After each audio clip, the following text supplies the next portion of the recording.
भारतीय reserve bank यानी RBI ने नियामक और पर्यवेक्षी तंत्र को मजबूत करने के लिए अपनी मध्यम अवधि की रणनीति के दूसरे चरण उत्कर्ष 2.0 की शुरुआत की है।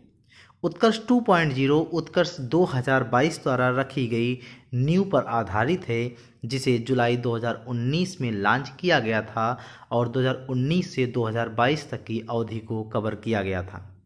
उत्कर्ष 2.0 2023 से 2025 तक की अवधि में आरबीआई का मार्गदर्शन करेगा और इसमें टोटल 6 विजन स्टेटमेंट शामिल किया गया है। 6 विजन स्टेटमेंट कौन कौन से हैं? पहला है वैधानिक और अन्य कार्यों की प्रदर्शन में उत्कृष्टता। इसका उद्देश्य है भारतीय लोगों और अर्थव्यवस्था की जरूरतों को बेहतर ढंग से पूरा करने के लिए आरबीआई के वैधानिक और अन्य कार्यों के प्रदर्शन में सुधार करना।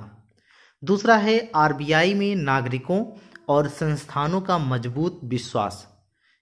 यह विजन स्टेटमेंट आरबीआई में नागरिकों और संस्थानों के भरोसे को बढ़ाने की कोशिश करता है, क्योंकि यह आरबीआई के लिए अपने जनादेश को प्रभावी ढंग से पूरा करने के लिए आवश्यक है। तीसरा है राष्ट्रीय और वैश्विक भूमिकाओं में बढ़ी हुई प्रासंगिकता और महत्व।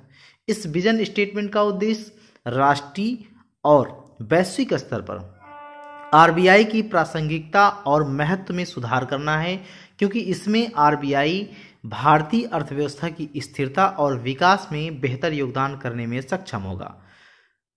अगला है चौथा है पारदर्शी, जवाबदेह और नैतिकता से संचालित आंतरिक शासन। यह विजन स्टेटमेंट आरबीआई के आंतरिक शासन को और अधिक पारदर्शी, जवाबदेह और एक मजबूत नैतिक संहिता द्वारा निर्देशित करके बेहतर बनाने पर केंद्रित है। पांचवा है पर्यावरण के अनुकूल डिजिटल और भौतिक अवसंरचना। यह विजन स्टेटमेंट आरबीआई के डिजिटल और भौतिक बुनियादी ढांचे को पर्यावरण के अनुकूल बनाकर बेहतर बनाना चाहता है। और छठा है नवोन्मेषी, गतिशील और कुशल मानव संसाधन। इस विजन स्टेटमेंट का उद्देश्य आरबीआई के मानव संसाधनों को और अधिक नवीन, गतिशील और कुशल बनाकर उनकी गुणवत्ता और क्षमताओं में सुधार करना है। भारतीय रिजर्व बैंक के बारे में भी जान लेते हैं। भारतीय रिजर्व बैंक भारत का एक केंद्रीय बैंक है, जो कि भारतीय रिजर्व बैंक या रिजर्व बैंक अधिनियम 1934 के तहत स्थापित किया गया था। 1 अप्रैल 1935 ईस्वी को इसका परिचालन शुरू किया गया और 1949 में इसका राष्ट्रीयकरण कर दिया गया, जिसके साथ ही भारत सरकार इसका स्वामी बन गया। आरबीआई 1949 बैंकिंग विनियमन अधिनियम और 1934 के भारतीय रिजर्व बैंक अधिनियम के तहत गैर बैंकिंग वित्तीय कंपनियों यानी कि एनबीएफसी के तहत बैंकों को विनियमित करने के लिए जिम्मेदार है। यह भुगतान और निपटान अधिनियम के तहत डिजिटल भुगतान प्रणाली का नियामक भी है। आरबीआई का मुख्यालय मुंबई में स्थित है और वर्तमान में इसके गवर्नर शक्तिकांत दास हैं।